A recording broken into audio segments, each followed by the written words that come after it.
महाराष्ट्रात सर्वाधिक मूर्त्या बनवण्याचे कारखाने जे ते नंदुरबार जिल्ह्यात आहे आणि नंदुरबार जिल्ह्यातील मूर्त्या ज्या आहेत गणपतीच्या त्या महाराष्ट्रातच नव्हे तर इतर राज्यांमध्ये देखील पाठवल्या जात असतात। गणपती उत्सव अवघ्या काही दिवसावरती आला असल्यामुळे गणपती उत्सवाच्या ज्या काही मूर्त्या ज्या आहेत त्यांच्या शेवटचा हात जो आहे तो फिरवला जात आहे। आपल्यासोबत या कारखान्याचे संचालक आहेत नारायण वाघ, आपण त्यांच्याकडनं जाणून घेऊया की मूर्त्यांची तयारी जी आहे ती कशा पद्धतीने केली जाते। भाऊ, काय पद्धतीने तयारी जी आहे ते केले जाते, शेवटचा हात जो आहे तो गणपतीच्या मूर्त्यांवरती फिरवला जातोय। आता प्रथमतः नोव्हेंबर डिसेंबर महिन्यात जे प्रोडक्शन झालं त्यांचं आता शेवटच्या टप्प्यात काम आलेलं आहे, म्हणजे गोल्डन पर्यंतचं काम आता येऊन गेलेलं आहे। बऱ्याचपैकी मूर्त्या ज्या तयार होतात त्यांना आपण पेपर कागद वगैरे पेकिंग करून त्याला एक कव्हर करत असतो, की त्याच्यावर धूर बसू नये म्हणून किंवा पाण्याचे फवारे लागू नये म्हणून। तर आता अंतिम टप्प्याचे काम आहेत। काही काही मूर्त्यांना काही बारीक बारीक शस्त्र वगैरे असे लावण्याचे काही भाग बाकी आहेत, ते पूर्ण करण्याची आमची तयारी।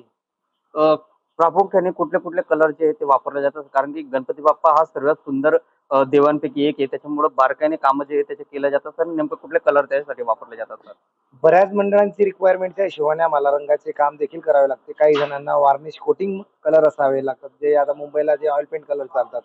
मुंबईची जी पद्धत आहे ती ऑइल पेंट कलर मारायची, आणि त्याचं थोडंसं आता क्रेज चालल्यामुळे असल्यामुळे वॉटर कलर आणि ते दोघं मिक्स चाललेले आहेत। फेविक्रिलचे कलर आहेत, कॅमलचे कलर आहेत, पोस्टर कलर, सगळ्याच प्रकारच्या रंगांचा उपयोग मूर्तिकार करत असतो। डोळ्यांचे रंग असतात, डोळ्यांना थोडं बारकाईने काम करावं लागतं। डोळ्यांमध्ये फेविक्रिलचे पण कलर यूज करतो, कॅमलचे पण यूज करतो।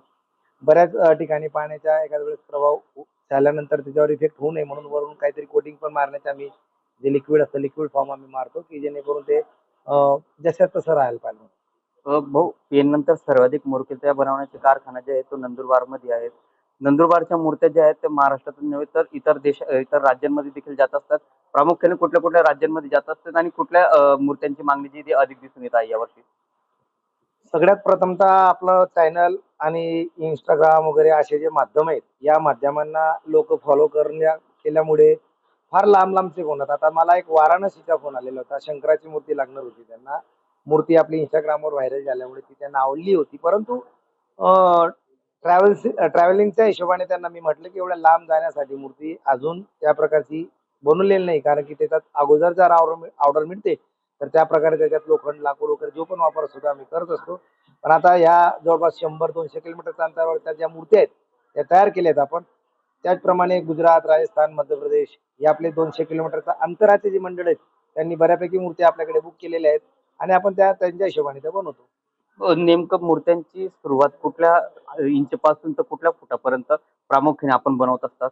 मूर्त्यांची सुरुवात घरगुती जे मंडळ लागतात, घरगुती जे म्हणजे बसवतात, आपले लहान लहान गणपती 6 इंचापासून, तर साधारणतः मंडळाची मागणी भरपूर असते, 30-35 फुटापर्यंत असते, 25 फुटापर्यंत असते। परंतु नंदुरबार मधले जे रहदारीचे रस्ते आहेत, या रस्त्यांवरती जे तार आहेत याची जर गणित काढलं तर साधारणतः 21 फुटापर्यंतची मूर्ती नंदुरबार शहरामधून बाहेर पडू शकते। आणि जर काही मंडळांची रिक्वायरमेंट असते किंवा आम्हाला 25 फुटाची मूर्ती हवी आहे, तर आम्ही त्या ठिकाणी जाऊन ते काम पूर्ण करण्याची तयारी ठेवतो। निश्चितच नंदुरबार जिल्ह्यातून मूर्त्या ज्या आहेत त्या नंदुरबार जिल्ह्यात आणि महाराष्ट्रातच नव्हे तर देशातील इतर राज्यांमध्ये देखील पाठवले जात असतात। देशात सर्वाधिक लोकप्रिय सण म्हणून गणपती बाप्पा उत्सव हा साजरा केला जात असतो।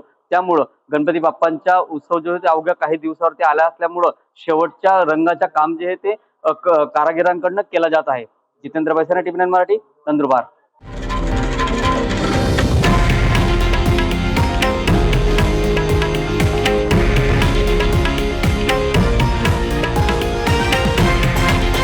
हे आहे देशातील नंबर 1 न्यूज नेटवर्क आणि आपण पाहत आहात टीव्ही 9 मराठी, एकमेव।